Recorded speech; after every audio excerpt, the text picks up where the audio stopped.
This story takes place in the late 60s. My brother and I used to go to Scouts. They had meetings for the Scouts in a hall next to the church in Powderham Street, New Plymouth. And most of the Scouts, they got picked up by their parents, but my brother and I, we had to go down to Devon Street and catch a bus home. It was a bit dicey because a lot of drunks, a lot of weirdos, but we got away with it most nights. Until one night, we're travelling home and we're in the middle of the bus. And suddenly my brother went, "Ooh!" And he picked a piece of paper from the back of his neck and he turned around and here's this guy with a grin on his face. He's chewing up pieces of paper and he's flicking them at us. I said to my brother, "We should tell the driver." And he said, "Nah, they don't listen to you." Well, at least change our seats. So we went and sat behind the driver. And this guy, he changed his seat and he sat not far from us, about 2 seats back. And he kept doing this. So we had a whispered discussion about what we were going to do. My brother came up with the idea that we should pull the cord for our stop. And if this guy got off, we'd stay on the bus and then get off at another stop. So we pulled the cord, got up to get off, and this guy didn't get off. So we thought, we're sweet. But then as the bus drove away, you could see him at the front by the driver saying, "No, stop, stop." And he did get off. By this time, we were across the street making our way home. I said to my brother, "He's following us, but don't run." So we were walking quite briskly, and this guy, he was walking briskly until finally it was too much for my brother because he was gaining on us, being an adult. So he started jogging, and this guy started jogging, and then boom, it was all on, full-blooded sprint. And this guy was sprinting after us. Yeah, no word of a lie. He was sprinting after us. It was dark, no one around, no street lights. So we were getting out of breath. I knew we weren't going to be able to sprint all the way home.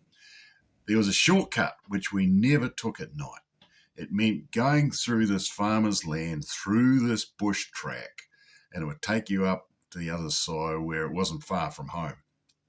So I said to my brother, "We got to take that shortcut." And he said, yeah, he would.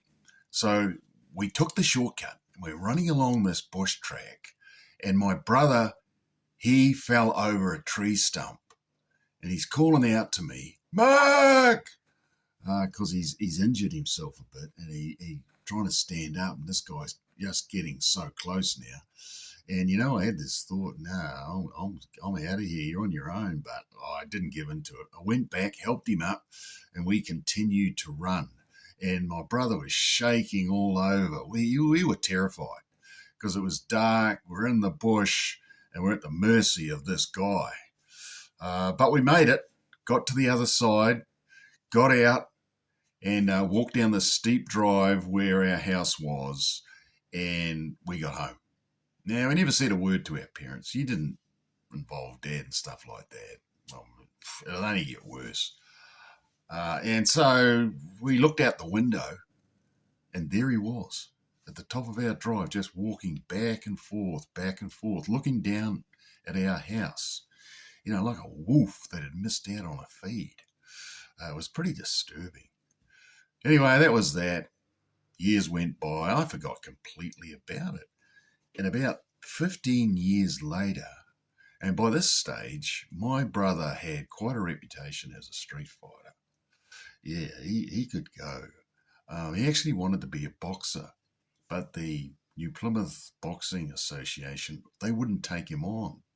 They had the idea that if we trained Chamberlain up to be a boxer, he'll be even worse when it comes to fighting in the street and the pub and all that. So they wouldn't train him up, but boy, he could go.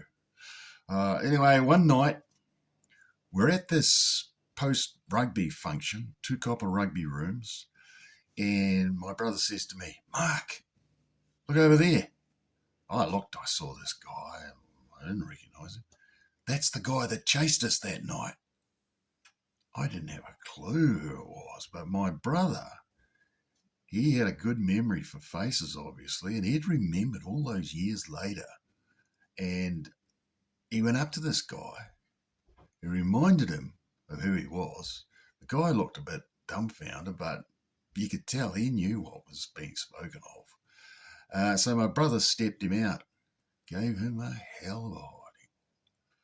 Yeah, careful how you treat young fellas, because sometimes they grow up to be street fighters and can be quite punishing.